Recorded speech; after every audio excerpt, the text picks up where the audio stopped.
Yentia, Mr. Speaker, for this one, kill and jia.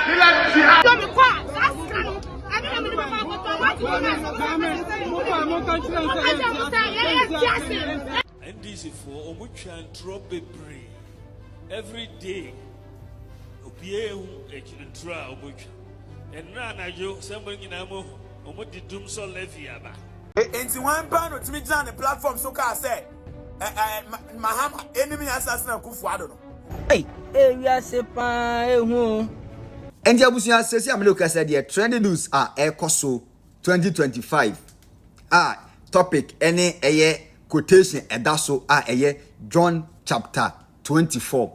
Nina efa a year ato forcing finance minister. One John Dramani Mahama. Omo bear omodia beto Ghana for so. Any a year tax omodia begu Ghana for so. Says yan yato edin edaso a year D Levy. Popular known as fuel Levy. Omodia beto Ghana for so no. Eno ena ejene home na ewo media iso abusua obia na adwene former vice president Dr. Alhaji Mahmoud Bawumia ono so den sembi e de aba betudwa sanso na Ghana fo ni bi nso abusua amo sopa John Dramani Mahama ewo da fuel Levy a wode abeto Ghana fo so no amanfo kasa na parliament wo de omo chire mu a killer Speaker, for this one, kill and jia.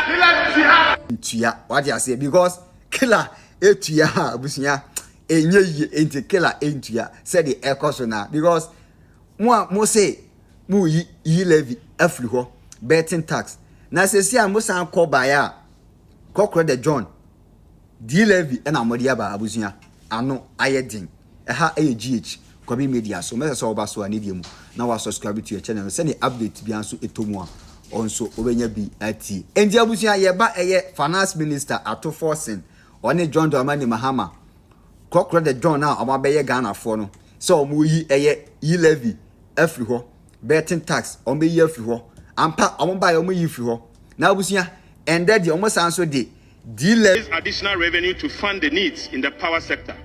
Government is proposing an increase in export price of petrol, diesel and related products. The impact will be absorbed by the gains made from the strong performance of the Ghana cedis. The Speaker, I repeat, the impact will be absorbed by the gains made from the strong performance of the Ghana cedis. And this will mean that consumers will not have to pay extra for the price of petrol and diesel beginning today.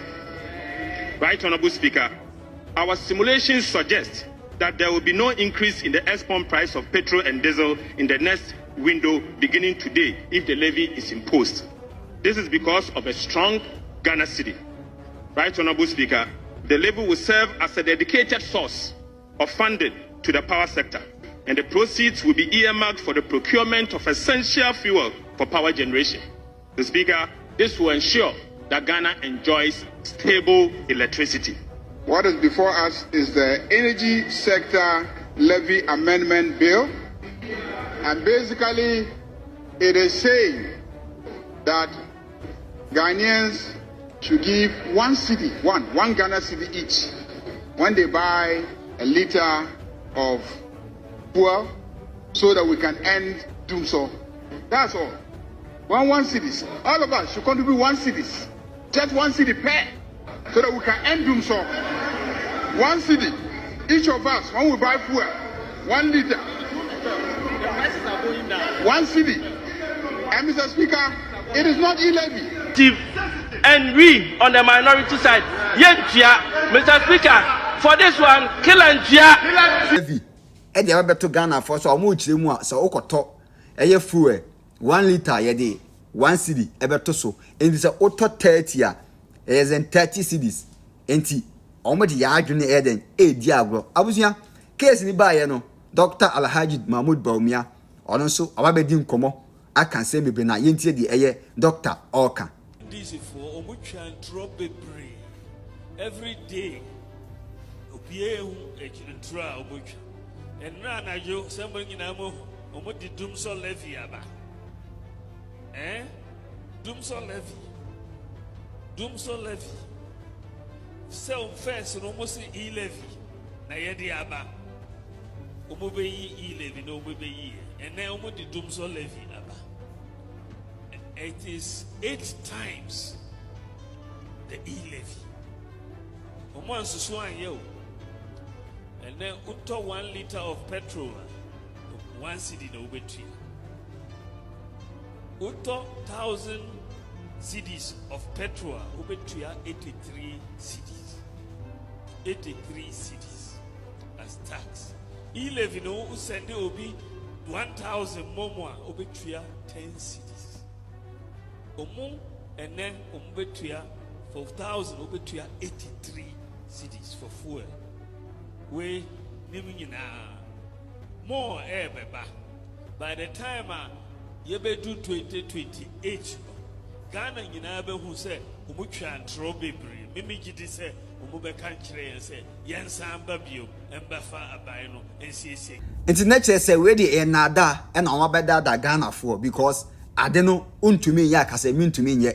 Enya afi na me yafri ho me sanso di biem e de ba be hye obehu ye de ba ko aba obehu na akwakoda ne mienu obetu wani bebre what you say na busia e ba asa no eye Ghana drivers yes arabe for nso kire mu a de ekoi de anhwe yi a omo nso omo ho ba be kire mu na busia omo so omo be fire don mani Mahama na yentie de ekoso ho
This is about Sadia you go explain tire because obi anti wusu obeka sasa ede na obetua because omanya agya tomorrow ye ne ya agya tomorrow ye na busia case ni ba sa no Ghana for ni bi nso e bosso permit any fireman e wo monchemonka hawe ne so yes unim say Ghana for there ade ne be toso na utimi hu say ankoya ma obedi a supplement any boom ne de ye betwa na the way ye fire eye John Dawani Mahama no abusia ano odi na yentinsi mu ewo eye monchemonka hawe ne so from so ka say Mahama enemy assassin Kufuado no nani pa kan assassin no deceive Mahama pa o we insult e de Mahama so be kan say so enemy assassin Kufuado abrakura Mahama no anim say ente sa so they say Kufuado go fa Levy ba ye mo say pickpocketing and na mo sma go fa fuel tax aba etimo de no so arm robbing because mo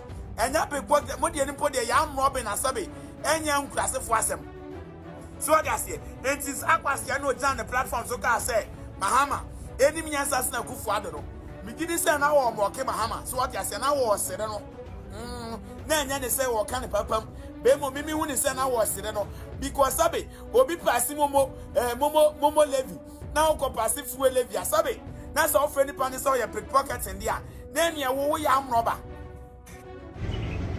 entina emre bi eba beduru ama NDC edi bibia edin Levy ene daso abagana muha ana area sepa ehu na NDC di Levy eye campaign ewo krom ha enumpa na eye 1 cedi on 100 Ghana cedi.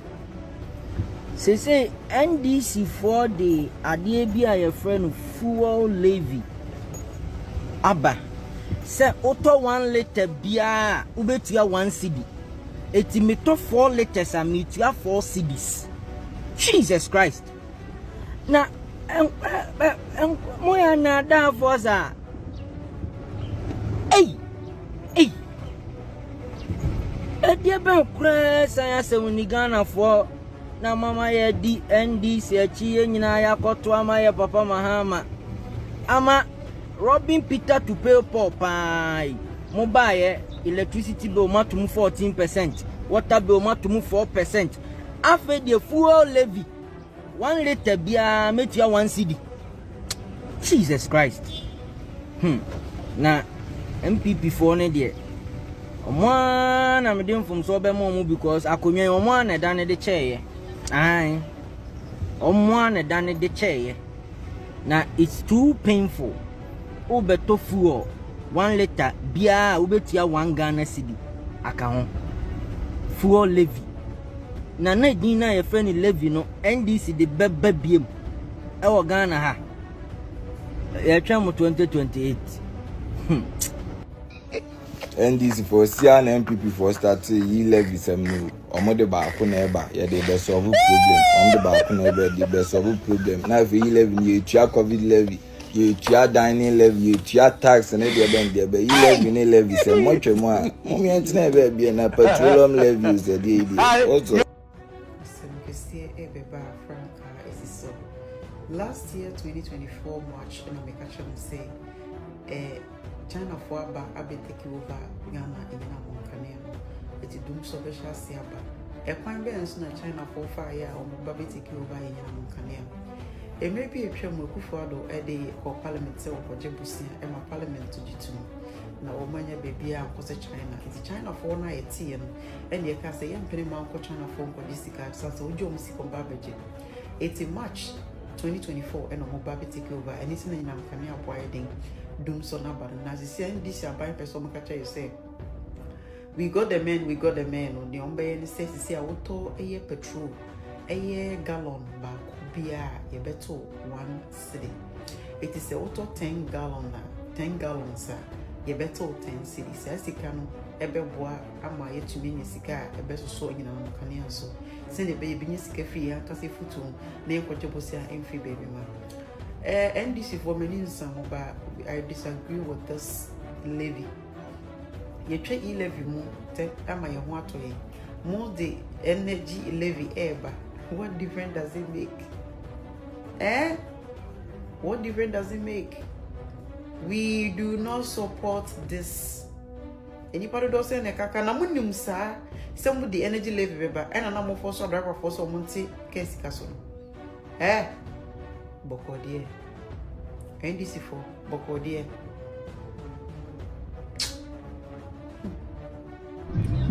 Abusia for good morning.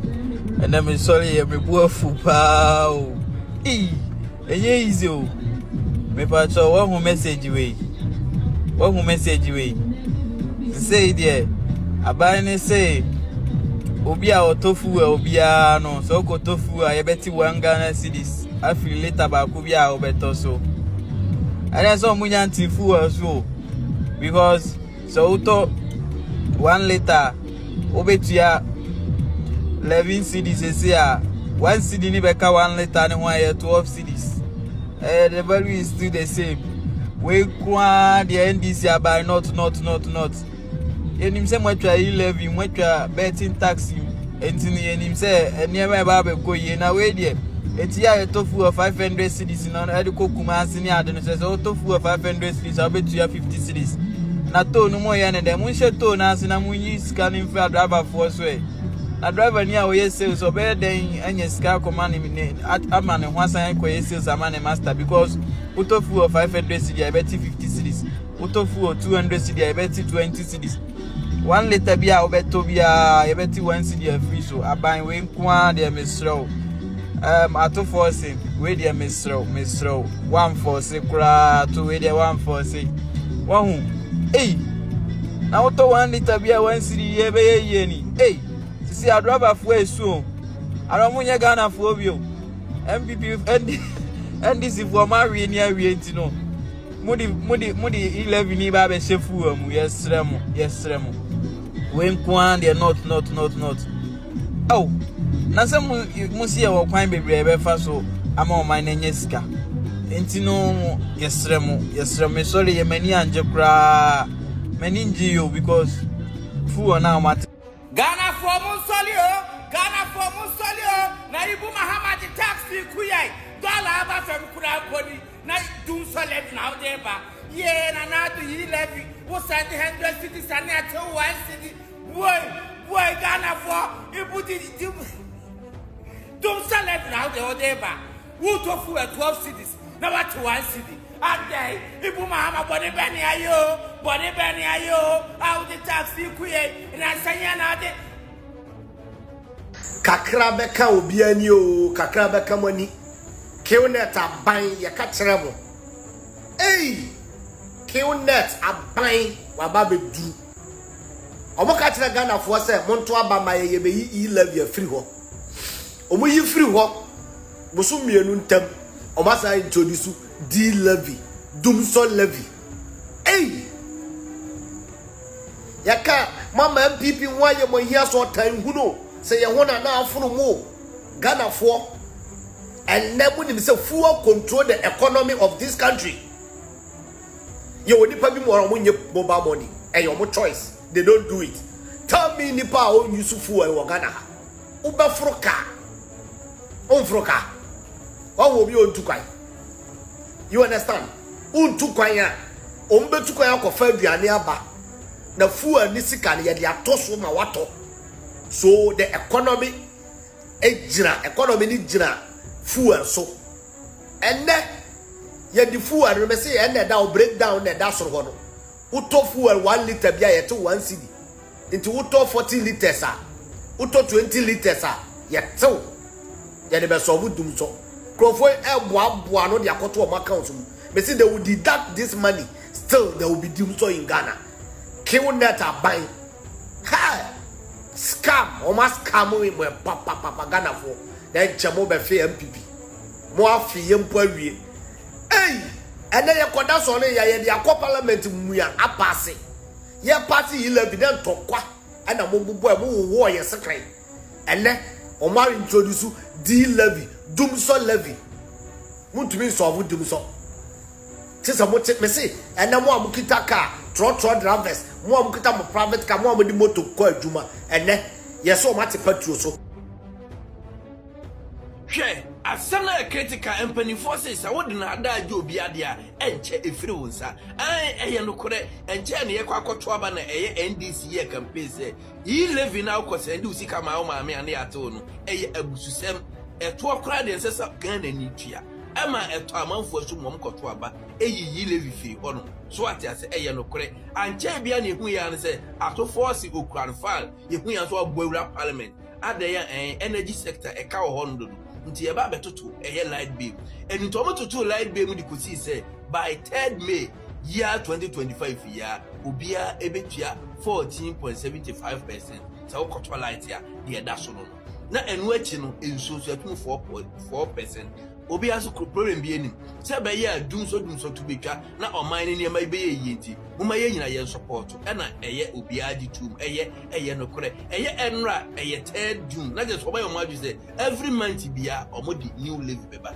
enra ye wo hono ma ye hu ya ne say ato force SPA parliament oba ya o say ne de asema basema anto mi mu ameyewu na minority ni say ato e de ba asem you again no so enye bibia na emum eye to ne yes na be ma Ghana fo atua eye fie bia mita wo bia no efie bia wo betua 1 cedi ena enu achi yesi atete petrol so all right nanso obia wo kwakoto fuel a 1 liter bia ye de 1 cedi asato nti so to gallon 1 gallon na ewom 6 liters na wo betua 6 cedis per gallon yen ya yesi atete fuel so enso ye fetch asanje anyesa eka ne energy sector no enitimo moaye ehonu na eye Alexander Kwame na afenyo makensi gwe abususem be na wodo ano kana to force e wo parliament ya media me ne me nkrofo 88 ne de enya de ebeje atumu because mo se eto je enye de enye na wo yi levy afiri ho no asan kofa electronic fuel levy aba say wo de ba be support energy sector na munim say ye je to eye na mo de yi levy ye campaign ma yetutie. So breaking news ni say yi levy is back. Yi levy is back. But yi levy na eye back no we energy sector levy. Enunti ye nko kan kakra mediatem. Emma mediatem ye critical analysis because Ghana enipa mpe no kreka. Obi bia na watu kwa kodu abrochi nim say abrochi omuntu galam say omunua eye tax. We ye adwuma wi ane atew. We ye adwuma wi ane atew. Okoto de ane atew. Eye tax abuni di bu ni kuro. But oti honum oso kwa kwanye. Usku da enye. De be enye enso aban say tua tax ya. Eye NDC aban say tax do tua enye. Enne wasan akwa fast ade we say nyina de ye den. Edeba. Momba yenko kan kakra. Nyenko wase. The Minister of Finance, Dr. Atuke Kesakesin, has presented the Energy Sector Levy Amendment Bill to Parliament seeking an increase to the current rate. According to the minister, the bill aims to address financial challenges in the energy sector, particularly raise funds to cover energy sector indebtedness, including payment of shortfalls and reducing the debt associated with energy sector recovery levy, popularly known as ESLA. It is the other one we have ESLA, ESLA, ESLA, that is a electronic what you say, sanity. I say addressing the parliament on Tuesday, 3rd of June 2025, the minister underscored that the recent appreciation of the CD would absorb the impact of the increase, with no significant net expected on Dumsor. In response, the minority leader of Parliament, Alexander Kwame Afenyo-Markis, accused the government of deceiving Ghanaians by pretending to remove taxes while introducing more taxes. I quote, "You claim to have cancelled the yi levy, but you eventually want to introduce the yi levy," he stated. In response, the majority leader of Parliament, Mahama, argued that new levy expected to be pegged at Wednesday is insignificant in the face of the Ghanaians. Ayi minority leaders who want to say eto je de enye bibi aye eto aye tifiri eye electronic way de enye na majority leaders no pre eto nye na so one city de enye sika bia magana ni edinti the new levy has been passed. It is a kotua light be and now koto light bia o light do now koto bia na hu se yate one city a na che se electronic levy no for fuel no eno no na aye de aba no edinti bia be kire wa bi ema na immediate but o se men kan to say sa levy we no wa chemu mienu ba akoye for electricity a would go fuel meter ena ba akoye wo driver ni akoto fuel wo akoto fuel bia 1 liter bia no what 1 cedi ena atoso nti e kire wo say ena me kire wo say 1 gallon no e 6 liters ya uto 1 gallon bia ye 6 cedis na dey atoso it will calculate the number of gallons ma okayema. So this is how far Ghana has become. And it's breaking news ni say NDC has reintroduced electronic levy and no year for energy sector, that is energy sector recovery levy, that is yi levy. It is back. Ti ba be kire wa adwen me de atumi ni de enye news bi ama me once the news a starting price but and say obeka kire Ghana ni say eto onye na wo de wakofa bi di abaso bi nyede etua kire wa adwen ma media atene enkoye.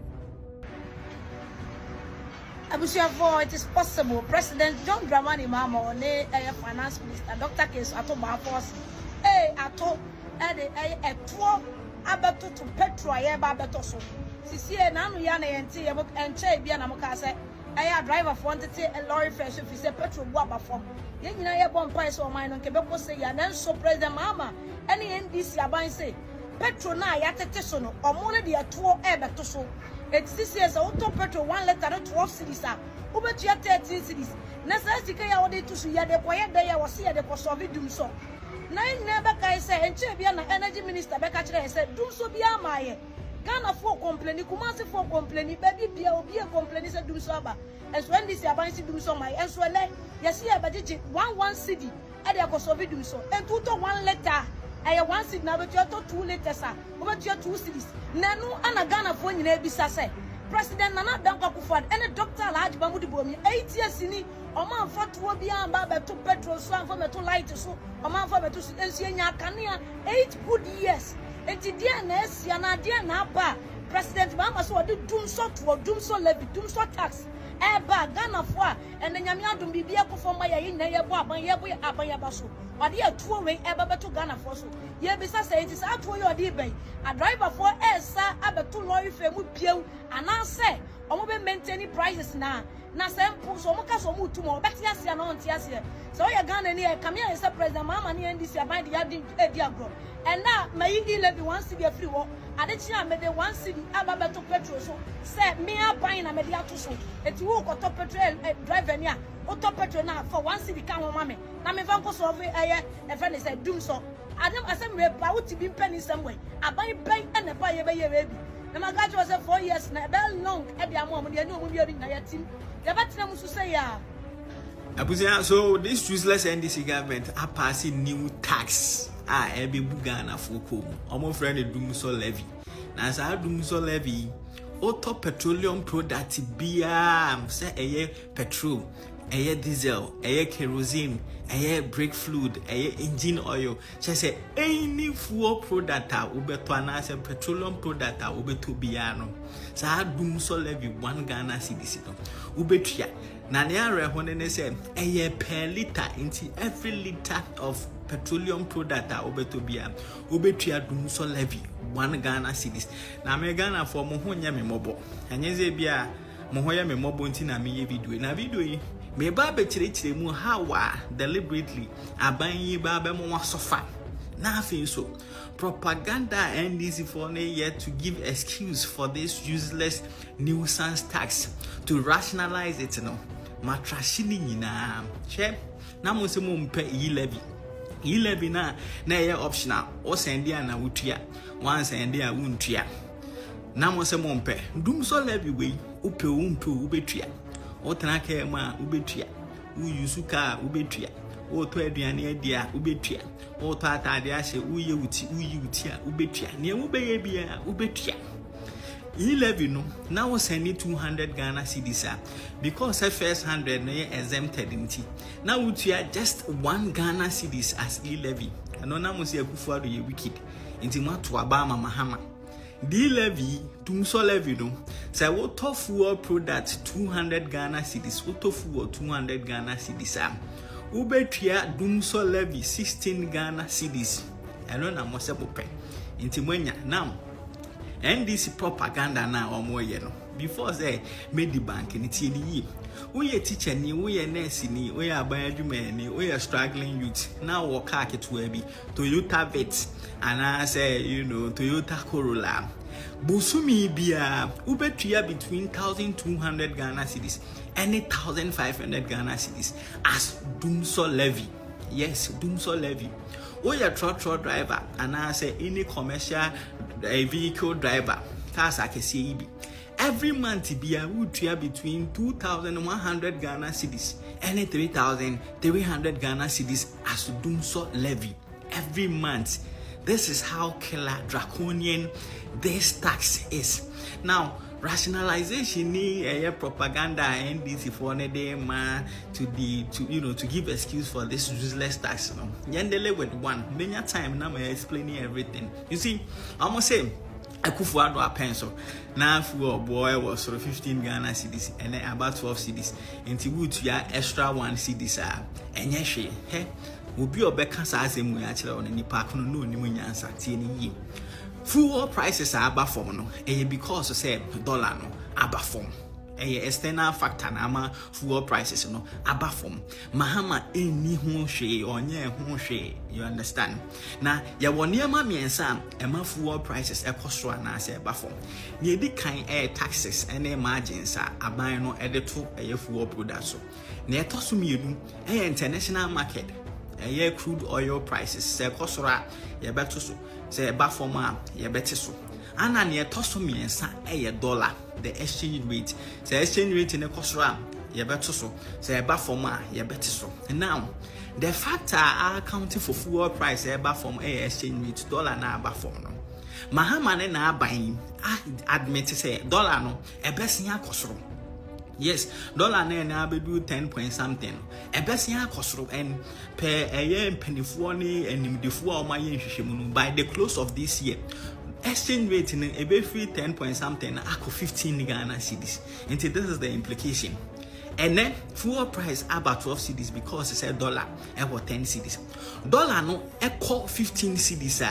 Fuel prices best in because Mahama in 2014 or the policy be by a friend did regulation and every 2 weeks be no. A year and penny fortnight say no mashe. Factors are a fuel price a cost one as a platform which includes dollar. No oma vary price no. Until next 2 weeks, almost enough a year dollar na cost one. Almost increase a year fuel prices. Until Antoine Copem say a fee be query ya dollar never could do 15 cedis no. Fuel prices ebesia cost. So you are going to pay for the increase in fuel prices as a result of dollar na ebesia cost. Now we're saying this useless tax 1 cedi Dumsor levy per liter. Enti Trotro mienu na oba abejem, and it is estimated say by the end of this year Dumsor levy no together with dollar na ebesia kosoro no ebema fuel prices akwa koduru somewhere 17 Ghana cedis per liter, which is higher than about 14 cedis a Ekufuado de ja Mahama. Enti so bi catch that was say fuel prices our form. Enti ye communion for 1 cedi and to each liter of fuel products is one. That person is a washing assume because dollar ne cost running to fuel prices one. Uber betria a useless tax way and the increase as a result of exchange rate in a eba cost run. At the impona say a buying Ghanaians any reprieve from global crisis are rocking a deal how our brain since 2020. Yenya reprieve Argentina was signed the extra burden but to Ghana for so. You see, normal can it doesn't make sense. Ghanaians are going to suffer in the long run. I hear so by next year, dollar nebesia kwakuduru baby say one. You guys will be bearing the brunt of this useless NDC government insensitive policies. And the abusia de ekoni na ekoma John Dramani Mahama on a finance minister ato forcing. Yes. Ato yes. Sesi an ya pass here we abusia mame hu wadwen kire e wo comment section ho uwie nso ani die mu na wa subscribe to your channel no sani update bia nso etomu a onso onsa ebekabi na wa share ato other platforms so e dia maye sede enya baye obi anso ebenya bi atie keta wo se enye dodo no nwura makra bye bye.